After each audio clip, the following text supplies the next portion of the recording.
Okay, so riding the abandoned turnpike here today.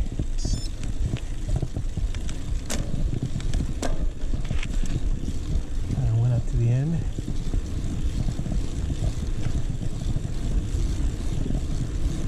Hey everybody, going to do something a little different with this video.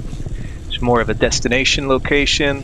I have a bucket list that I set myself to do a bike ride in every county in the state of Pennsylvania. So this location here is called the abandoned Turnpike in Pennsylvania. I found it, a friend of mine actually wrote it a couple years back and had forgotten about it, but then was doing a general search for rideable places in some counties I needed, and it popped up as an option, and so figured I'd go and try to check it out. So this is the old Pennsylvania Turnpike. Ended up getting closed down in the late 60s. There's two tunnels that go through hills, and for whatever reason, cost, or them thinking that the traffic wouldn't be heavy, even though the highway that I'm riding on now is 2 lanes in both directions, the tunnel they made just 1 lane in both directions, so it became kind of a merge point and choke point for traffic. So they closed this section of the turnpike and replaced it with a bypass with more modern roads. So the abandoned section here is still used somewhat as a rail trail. I've read stuff saying that you're really not allowed on it, and some say that you are. It is for cyclists. It's certainly not as well maintained as I was hoping. Apparently there is a group that is trying to get organized to take over maintenance and stuff of the turnpike at some point, but that's been underway for a while. So I started on the east side of this trail in an area called Waterfall, Pennsylvania, and that is in Fulton County. And I am riding westerly at this point, which is more uphill in this direction, as you can see from the elevation on the screen there. And I'll cross into Bedford County. So this short ride of about, I think it turns out to be about 12, 13 miles, gets me 2 counties, and it takes me a little over an hour to do the ride. This brings those 2 counties bring my county count up to 38, 67 Pennsylvania counties. So well on my way. I'm 4 years in on my no real target end date bucket list item of getting all the counties. The only downside is now that most of the counties I'm missing are all pretty much destination trips.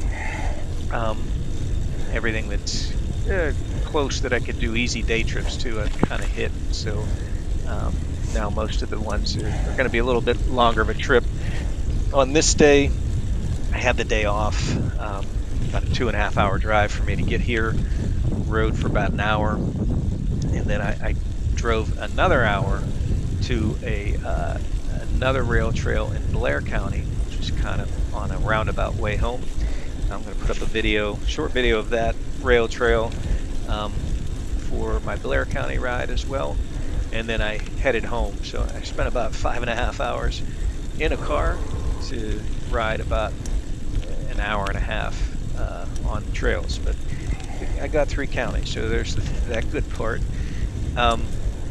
As you can see, the trail here is quite graffitied up.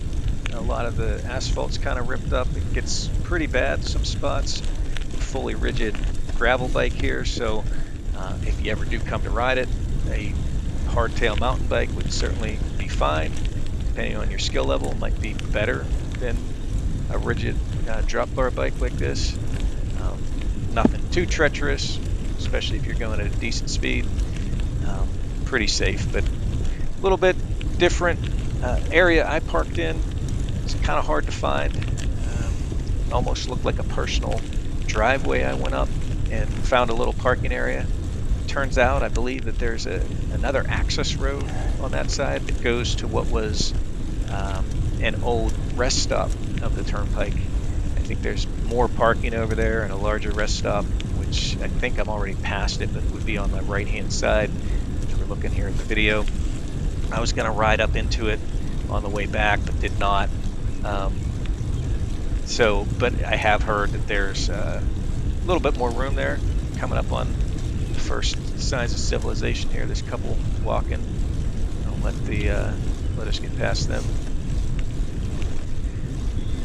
So where I parked, there was only one car in the lot. I was assuming it was that couple, and it's good to see others out there because I wasn't sure that I was going to see anybody. But the other side of the abandoned turnpike is near a town called Breezewood, and there's just a really short kind of driveway up to it. Parking's a little more difficult there. All right. As I say on the bike, the first tunnel's coming up. I can't recall the name. One's Sidling Hill and the other one can't recall, but this first one is a long tunnel, 1.3 miles, long enough that they had to crest it for drainage, proper drainage. So when you're in there, you cannot see the exit on the other side for a while. And I will be quiet here as we go in. Feel the coldness.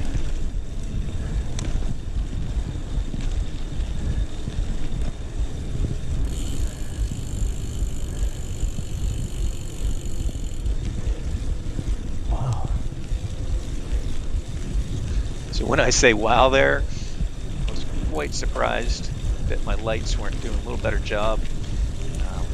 A really good light set from a company called Outbound Lighting. I'm going to put a link in the description of the ride here if you want to check out their lights. Great cost for them and great effectiveness of lights. I have two mounts for that.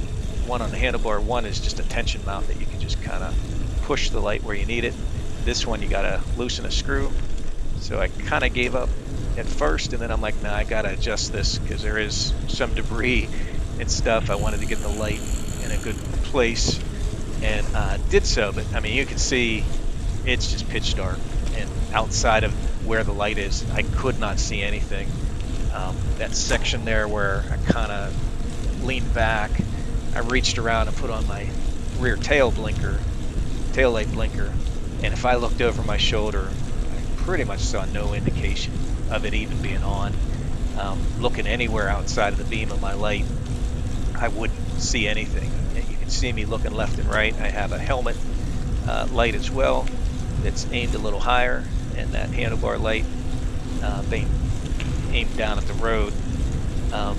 Right when I said wow, since the light wasn't working so good, I was really nervous and considering turning around. I didn't think I'd have the guts to go through here. Certainly was worried about any kind of mechanical. You get a flat, have a light failure, it would be terrifying. So soldiered on, kept going. Here you can see I'm still rolling through, and still no sign of the other side yet. It's still just darkness up in front. I've lost connectivity with GPS since, you see the speedometer there showing 0 miles per hour.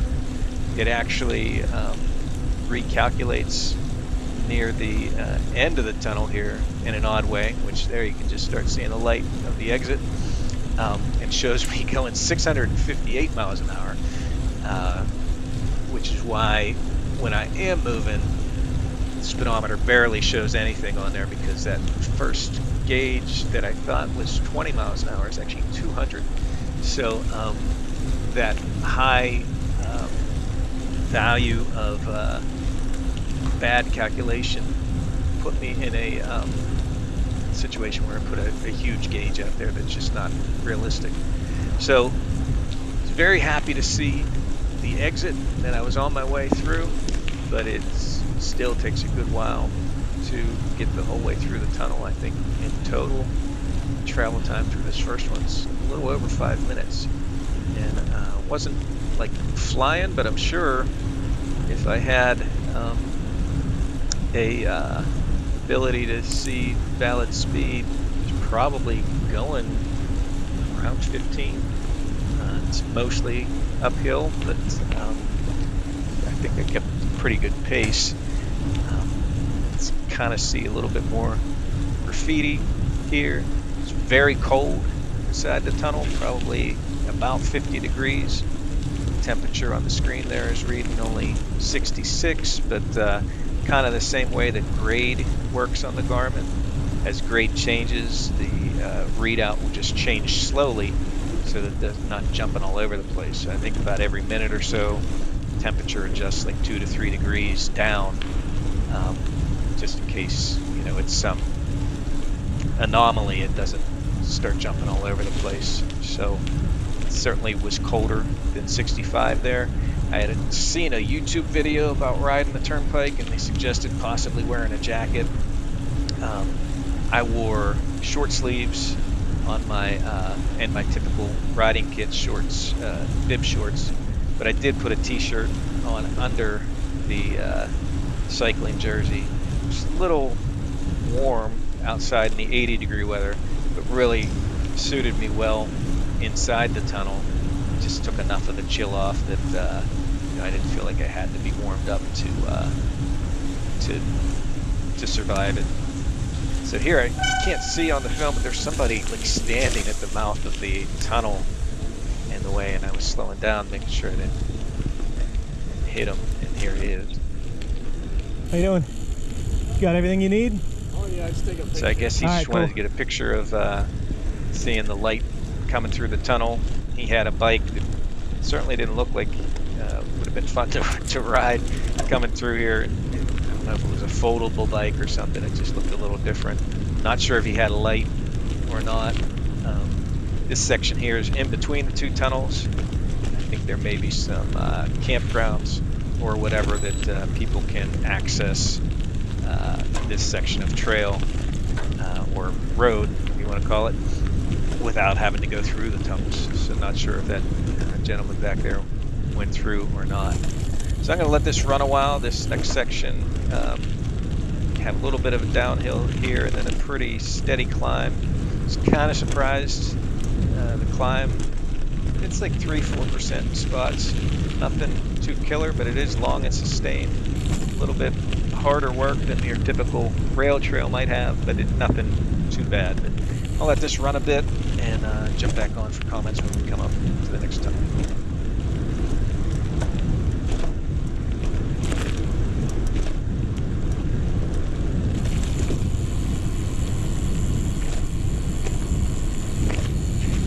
As you can see here, the road is kind of rough. I was trying to pick my way through, find the smoothest route. When I woke up in the morning to get ready to load up the car and come on this ride, I noticed my rear tire was a little soft, lost some air from my previous ride. It's a set of tires that I've had on for a while, had probably about 2,500 miles on them. And the rear tire had a pretty severe puncture that I fixed with a Stan's dart. It's holding up really well, but the fact that it had a slow leak and the tread on the tires was pretty much gone, I was worried about having issues with a flat out here. So I took some time and took both the tires off and put brand new ones on that I had sitting there. And they both seated well. I run tubeless, so I did have some concerns that maybe, you know, putting some new tubeless tires on, sometimes you get a slow leak that doesn't hold the air well. So that was a little bit of a concern. But given the 2.5-hour ride here and the fact that when I got there, both tires still were in good shape, it felt pretty good. And as I was hitting areas like this with all these hard hits and stuff, I was very glad that I made the decision to change out the rubber, because you know, had I gotten a puncture, a flat of any kind, really on any section of this trail, it would not have been fun. Certainly in the tunnel would have been horrible. But anywhere where I still had to go through a tunnel, it would have not made for a fun day. I was out here solo, and had all my tools with me to handle it, but who wants to change a tire on a ride at all, let alone in a spot where you got to go through a tunnel that's 1.5 miles long. So yeah, I was glad made the change, and they hooked up well. As you can see here, if you do come here yourself, make sure you got a good set of tires. Bring your pump, bring whatever you need, extra tubes if you run tubes, anything to help fix a spare, because it's nothing pointy, but a lot of drops that, depending on how well your tire's doing and your tubes, you can have some issues.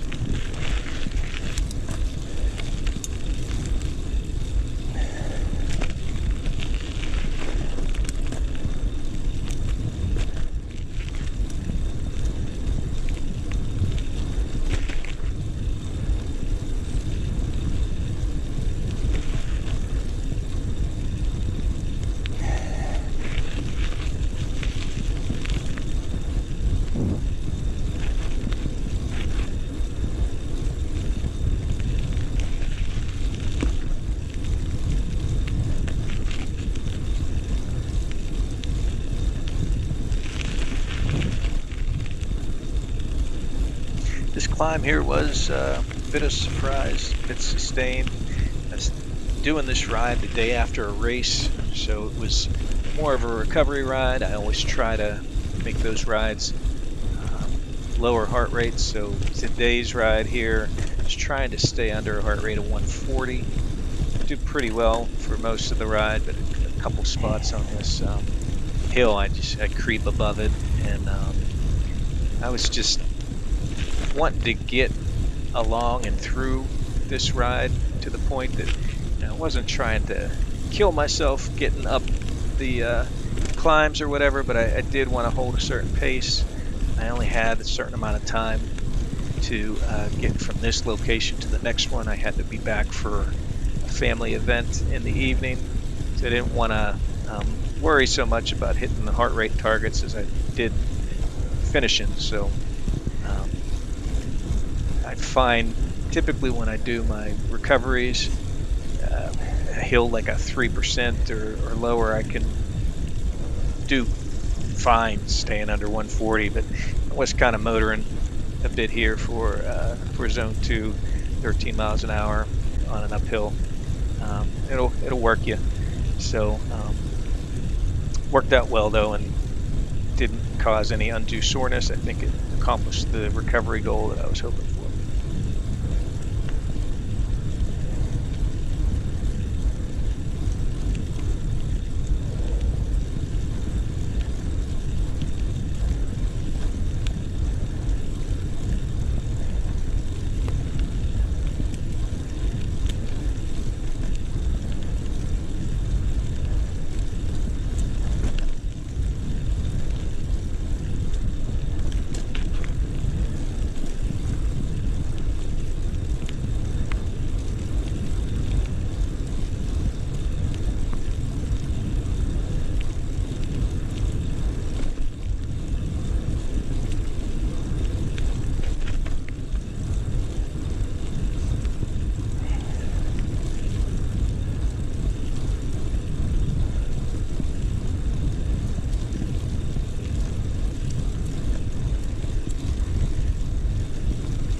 see the tunnel in the distance down there, coming up on it. It's interesting, something I didn't really expect, but you could really feel the cold air coming out of the tunnels from a pretty good distance away. I'd say probably 50 to 100 yards. You can start feeling a cool breeze. Very warm day. Temps reading about 73, but I think it was upwards in the 80s at times, so it may be doing the slow creep up from the last tunnel still. But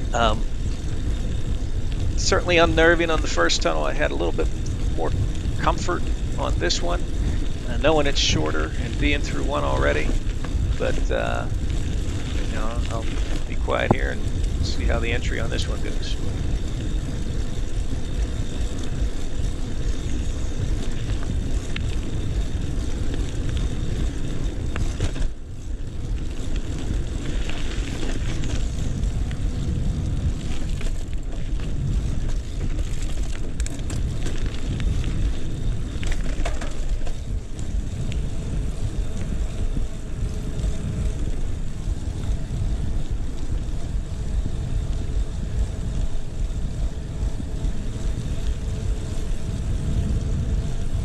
Again, shout out to Outbound Lighting for their nice setup. It was interesting. The lights didn't seem to do much at first, and then I think somewhat your eyes adjust and other things, and then it seems a little better. It's comforting to be able to see the other side right away.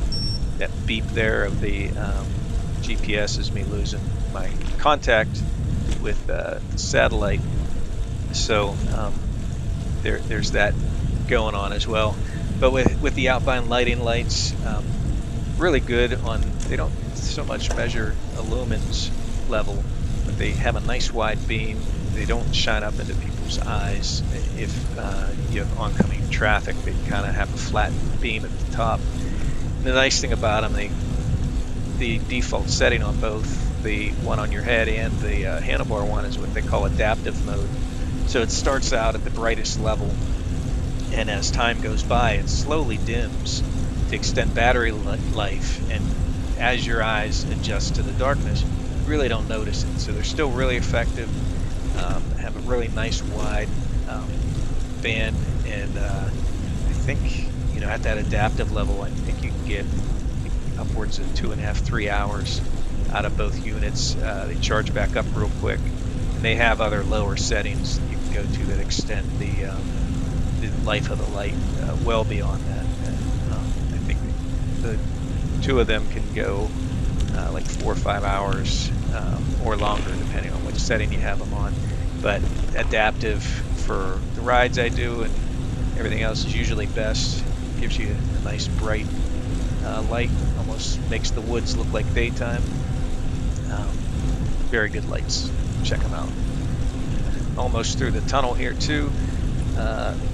Tunnels really weren't maintained. You have some areas that were lots of debris, maybe camping, like beer cans and stuff like that.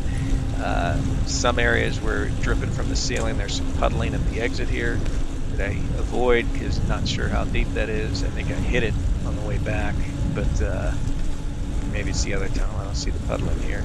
Yeah, so through the two, then there's a little bit of a run out here until you get to the other end, then we turn around. Coming the other way, get a little bit better and different view of the tunnels. They have offices and stuff on the front sides of each that are areas that if you wanted to dismount, go in, look around, you could. Seeing there's even ways to climb up onto the top of the tunnel. There's like a observation platform, and I think you might be able to see some of the areas for the ventilation tunnels above the tunnel itself.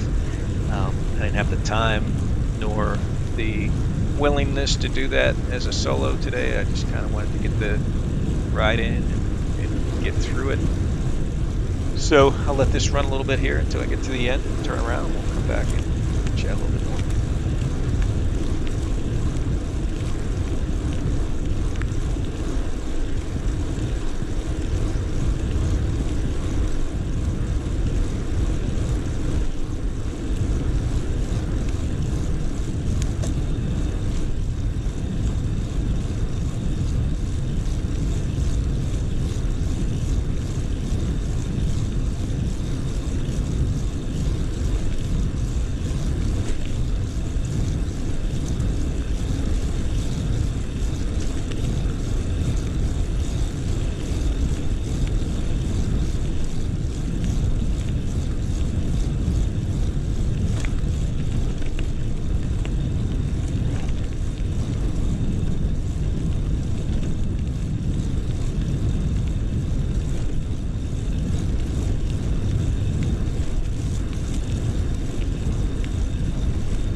afternoon.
So that's the end, and it goes like down that steep gravel drive pretty quick there. That is one of the access points from that end. Halfway there. Maybe some parking down the bottom, but didn't really stay around to see. That is on the Breezewood side. The way back is much quicker. You have a lot more downhill on this direction and can get a good bit more speed.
For anyone who's heard about it, there is an annual race, informal race, called the Crush the Commonwealth.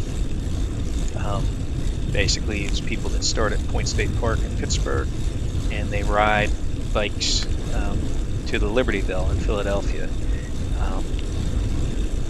You have to be completely self-supported. You can't have people dropping packs or anything for you. It's all on the honor system. They have a set course, and part of the course does come through the abandoned Turnpike here. I think every even year they do Pittsburgh to Philly, and then every odd they do Philly to Pittsburgh, and always Liberty Bell to Point State Park, and vice versa. So it's another area that I heard of or got exposed to for the Pennsylvania Turnpike, abandoned Turnpike. Can't imagine if I was riding this at night and then still having to go through the tunnel, and the whole area just has enough of a Walking Dead and apocalyptic feel. It's kind of freaky, and if it was nighttime as well, that would make it that much more difficult.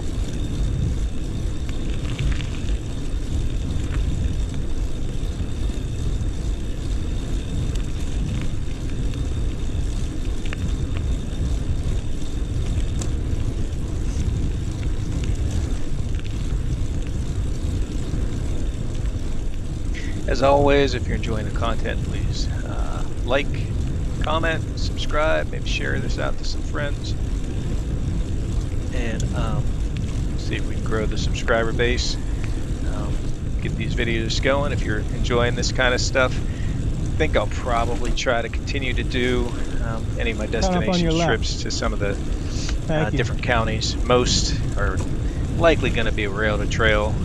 There are some mountain bike places that I may hit in some counties I haven't been to. So if it's just a rail trail, it'll probably be a shorter ride, unless it's something that has some interesting things included, like this ride today.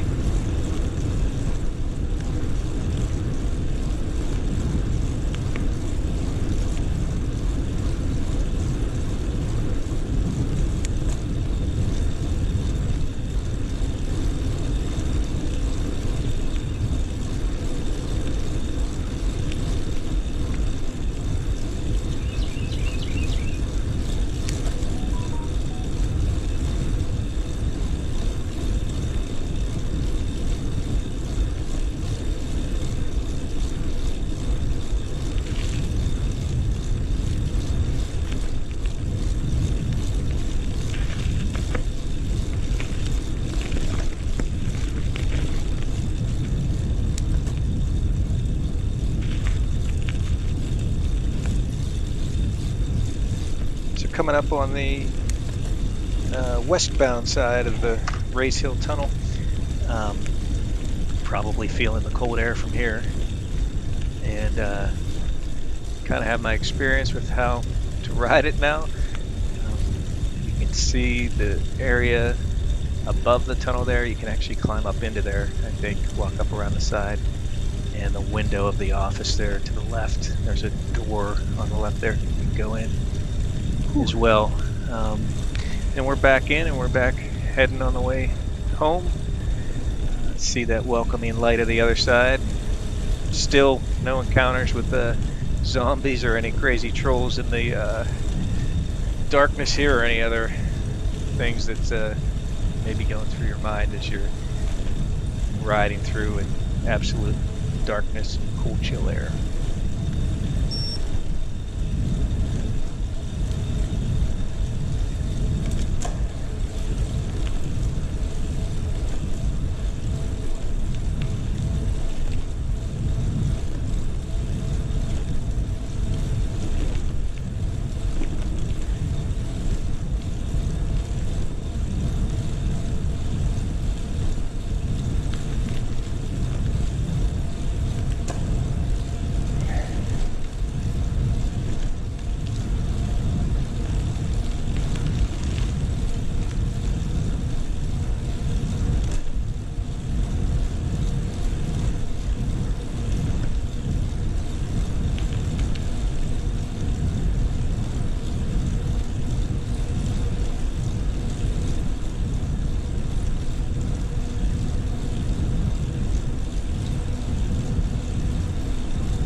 you doing?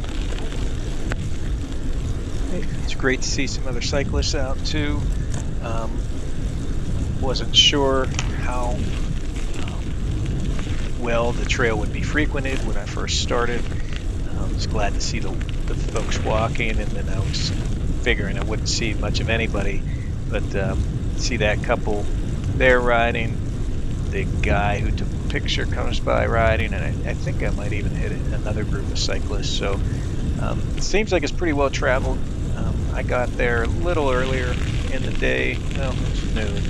So, you know, and it was a weekday, it was Monday. So to have activity like that on a weekday, midday, I would think on the weekends and evenings and stuff when people have an opportunity. There's this picture guy. How you doing? It probably gets a decent amount of traffic.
Getting on the downhill side now, and geared up a little bit, started picking up the cadence, or at least pushing that heavier gear.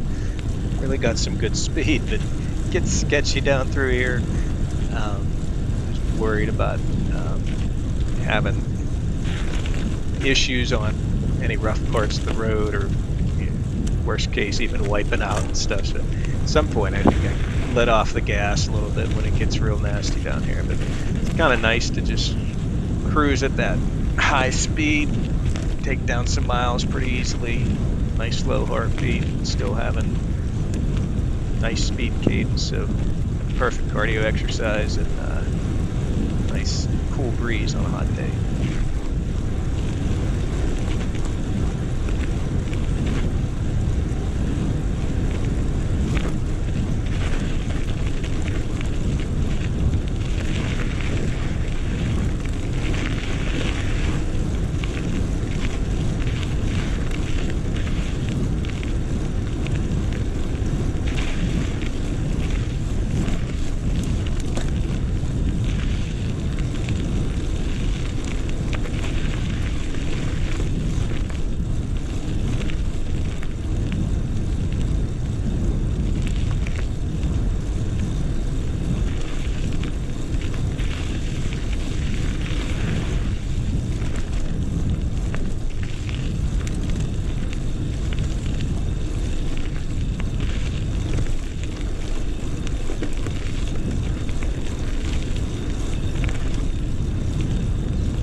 west side of Sidling Hill tunnel here. I think on the last one I said we were westbound, but we are going eastbound. You can see the similar area up top, and I think this also has an office. You can get into either area and look around.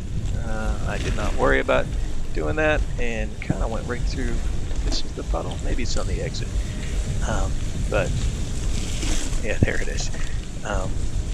Kind of concerned a little bit about that when it happened, but thankfully it was not anything deep or whatever.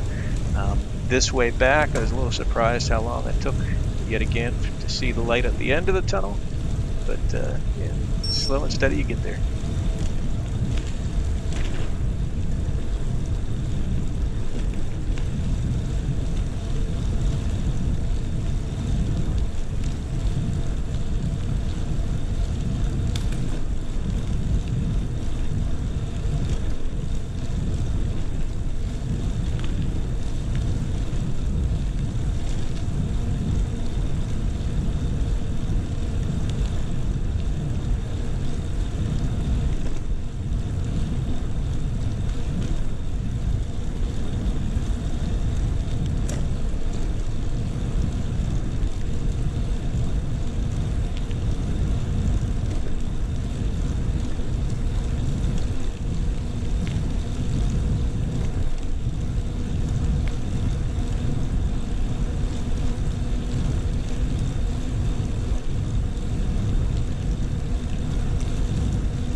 I noticed in the tunnel there, my mileage was frozen at 14.5 miles, so I thought maybe the mileage would be short.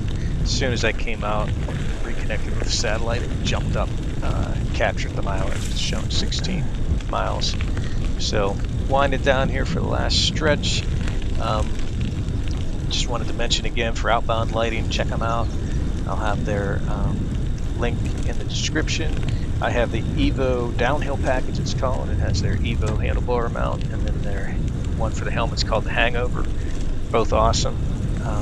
Probably use just the Hangover if you wanted to just have an easy light for riding around town, but both is almost essential on the trail, and you'll love them if you try them. Their customer service is great.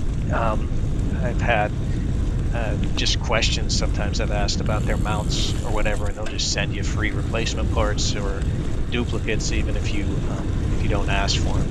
They're top notch across the board. So hope you guys enjoyed the video here. Please like, subscribe, share it out. Also keep my charity, the American Porphyria Foundation, in mind. Check out their website as well, learn a little bit about porphyria, and continue to follow me on this quest to get all these Pennsylvania counties ridden. I'll keep knocking them off one at a time here, and hopefully bucket list will be complete before too long. I'm 4 years in. I don't think it's going to take me another 4 to get through. I'm starting to knock them off pretty quick here, but a lot of them are distance destinations, like I said before. So see how it goes. I'm enjoying the journey. I hope you guys are too. And we'll see you on the next video. I'm going to do Lower Trail is the other one I did today. I'll get a video up for that hopefully shortly. And thanks for watching. Catch you next time.